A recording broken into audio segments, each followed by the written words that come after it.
Toxic ಮೂವಿಲಿ ನಮ್ Rukku safe. ನಿನ್ನೆ toxic movie release ಆಗೈತೆ, ಹೆಂಗೆಲ್ಲ ರಿವ್ಯೂಗಳು ಕೊಡ್ತಾ ಇದೀರಾ ಅಂದ್ರೆ 10 ರೂಪಾಯಿ 20 ರೂಪಾಯಿ ಈಸ್ಕೊಂಡು 100 ರೂಪಾಯಿ ರಿವ್ಯೂಗಳು ಕೊಡ್ತಾ ಇದೀರಾ. ಒಂದು ವಸ್ತು ನಿಮ್ಗೆ ಇಷ್ಟ ಆಗಿಲ್ಲ ಅಂದ್ರೆ ಅದು ಚೆನ್ನಾಗೇ ಇಲ್ಲ ಅಂತ ಅರ್ಥ ಅಲ್ಲ. ಮೂವಿ ಸ್ಟಾರ್ಟಿಂಗ್ ಅಲ್ಲೇನೆ ಹಾಕಿದಾರೆ 18+ ಮೂವಿ ಅದು ಅಂತ. 18+ ಮೂವಿ ಅಂತ ಹಾಕಿದ್ಮೇಲೆ ಚೋಟಾ ಭೀಮ ಹಾಕಾಯ್ತದೆ ಅದ್ರಲ್ಲಿ. ಆತರ ಸೀನ್ಸ್ ಗಳು ಇರುತ್ತೆ ಅಂತ ಆಬ್ವಿಯಸ್ಲಿ ನಿಮ್ಗೆಲ್ಲ ಗೊತ್ತೇ ಇರುತ್ತೆ.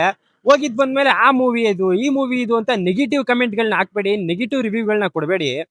ಯಾಕಂದ್ರೆ ನಮ್ ಕನ್ನಡ ಸಿನಿಮಾ ಇದು ವರ್ಲ್ಡ್ ವೈಲ್ಡ್ ಎಲ್ಲ ನೋಡ್ತಾ ಇರ್ತಾರೆ. ನಿಮ್ ಒಂದು ನೆಗೆಟಿವ್ ರಿವ್ಯೂ ಇಂದ ಅದನ್ನ ತಗೊಂಡು 10 ಜನ ಉಜ್ಜಿ ಹಾಕ್ತಾರೆ ಇನ್ಸ್ಟಾಗ್ರಾಮ್ ಅಲ್ಲಿ. ಮೂವಿಗೇನೆ ಕೆಟ್ಟ ಹೆಸರು ಬಂದ್ಬಿಡ್ತದೆ. 400 ರೂಪಾಯಿ 500 ರೂಪಾಯಿ ಕೊಟ್ಟಿರ್ತೀರಾ ಮೂವಿ ನೋಡಕ್ಕೆ. ನಿಮ್ ಒಪಿನಿಯನ್ ಹೇಳೋದು ನಿಮ್ ರೈಟ್ಸು.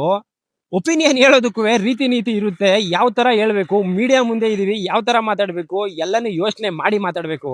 ನಿಮ್ಗೆ ಏನ್ ಇಷ್ಟ ಆಗಿಲ್ಲ ಅದನ್ನ ನೀಟಾಗಿ ಕ್ಯಾಮ್ರಾ ಮುಂದೆ ಹೇಳ್ಬಿಟ್ಟು ಹೋಗ್ಬಿಡಿ. ಅದ್ ಬಿಟ್ಬಿಟ್ಟು ಆ ಪಿಕ್ಚರ್ ಇದು ಈ ಪಿಕ್ಚರ್ ಇದು ಅಂತ ಹೇಳಿದ್ರೆ ಒಂದಷ್ಟು ಗ್ರೂಪ್ ಗಳೇ ಇರ್ತದೆ ಇದನ್ನ ನೆಗೆಟಿವ್ ಆಗಿ ಹಾಕಕ್ಕೆ ಅಂತಾನೆ. ಒಬ್ಬ ಡಿ ಬಾಸ್ ಫ್ಯಾನ್ ಆಗಿ ಹೇಳ್ತೀನಿ, ಟಾಕ್ಸಿಕ್ ಮೂವಿ ಗೆಲ್ಬೇಕು. ಟಾಕ್ಸಿಕ್ ಮೂವಿ ಗೆದ್ರೇನೆ ಸ್ಯಾಂಡಲ್ವುಡ್ ಗೆ ಜೀವ ಬರೋದು, ಇಲ್ಲಾಂದ್ರೆ ತುಂಬಾ ಕಷ್ಟ ಐತೆ. ಕೊನೆದಾಗಿ ಏನ್ ಹೇಳೋದು ಅಂದ್ರೆ ಟಾಕ್ಸಿಕ್ ಮೂವಿಲಿ ನಮ್ ರುಕ್ಕು ಸೇಫು. ಈ ಮೂವಿ ಏನಾದ್ರು ನಾನು ನೋಡಕ್ ಹೋಯ್ತೀನಿ ಅಂದ್ರೆ ಅದು ರುಕ್ಕುಗೆ ಅಂತಾನೆ ನೋಡಕ್ ಹೋಯ್ತೀನಿ. ಯಾರ್ಯಾರು ರುಕ್ಕುಗೆ ಅಂತ ಮೂವಿ ನೋಡಕ್ ಹೋಯ್ತಾ ಇದೀರಾ ಕಮೆಂಟ್ ಸೆಕ್ಷನ್ ಅಲ್ಲಿ ಒಂದು ಜೈ ರುಕ್ಕು ಹಾಕ್ಬಿಡಿ.